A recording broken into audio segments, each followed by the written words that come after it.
Assalamu alaikum, barka da zuwa wannan darasi na 23 na wannan koyon Microsoft Word Edita ta 2007, kuma ina fatan kana jin daɗin wannan abin da kake koyo.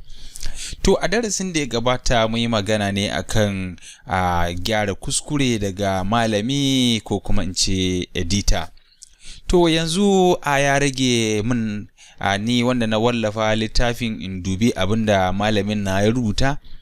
Yanzu misalin ni ne aka sake turo min wannan ko ta yanar gizo ko kuma ta flash drive, wato a tsinke mai kwakwalwa, an sake turo min zuwa ita na'ura ta domin in duba abinda wannan malamin ya yi.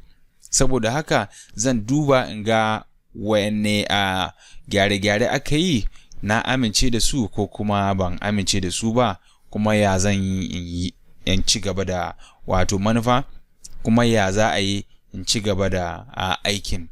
To a gurguje dai bari mu ci gaba. Akwai wani abin da ban mu lura a nan ba, wato ni da na karɓa duk inda akwai kuskure to zan ga a layin akwai wata 'yar tsinke a wajen. Ta ya zan sani? Yanzu a nan in kun lura akwai wata 'yar tsinke a nan, wato ya nuna in aka bi layin za a samu wannan kuskuren. Saboda haka abin da zai iya faruwa shine idan na yi right clicking a nan, idan na ceki nan sai na yi right click, to zan gani cewa an ce accept changes, wato na yadda da wannan canjin, ko kuma idan ban yadda ba sai in ce ban yadda ba.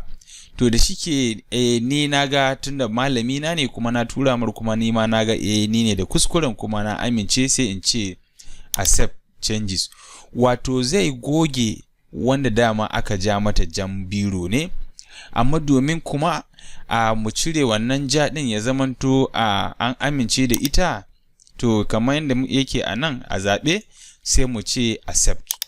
To ya cire ta daga jan layi, ma'ana komai ya zanna kenan. To yana kammalawa kuma idan muka ce mu je na gaba, wato zai je inda akwai wata kuskuren kenan. To idan muka lura nan ɗin ma akwai wannan 'yar tsinken, wato kaga akwai wannan matsalar da muka hango, sai mu ce right click, sai mu ce mun amince. To kaga zai bar wannan jar ta da, to shi ma wannan ma iya lullubewa, sai mu ce mun amince. To amma akwai wuraren ɗin kaga kai ba haka yake ba, za ka iya cewa baka amince ba. Misali, duk da mun san da cewa wannan bai da ba daidai ne ba, amma muna so mu gwada, wato misali wannan abin ni ban amince da wannan canjin ba. To abin da zan yi shine idan na zo ni kan wannan, na yi right clicking, sai in ce ban amince ba. To kaga ya bar mun ta wata da, sannan wanda aka yi gyaran muka zo mu nan sai mu ce kai ba maso. To ya bar mu da ra'ayinmu ta da. To idan muka dubi nan kuma sai mu ce next, wato zai je duk inda akwai wata gyara. To a nan wajen abin da zan iya yi shine zan iya gogewa in ce ma kwata-kwata a'a ba na so, ko kuma in ce ni kuma ina da nawa ra'ayin. To idan ina so in ce to ni fa naga hakan fa ina son ta a haka, sai ni ma sai na je ni nan sai na ce new comment, wato ina so mai da martani wa malamina saboda ya ga abin da na zaɓa da abin da ban zaɓa ba, sai in ce na gode malam, ina ganin haka ya fi. To kaga idan aka yi haka an kammala.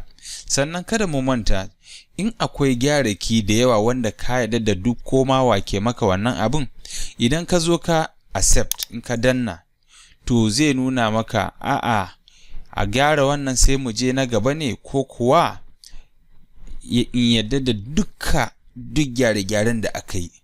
To kana dannawa, to zai bi dukkan wa'annan gyare-gyaren kuma ya ce ka amince da wa'annan gyare-gyaren.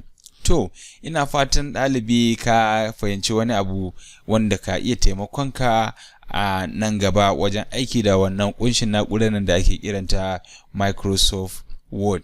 Saboda haka mu haɗu a darasi na gaba domin mu sake samun wata ƙayatacciyar darasi. Na gode.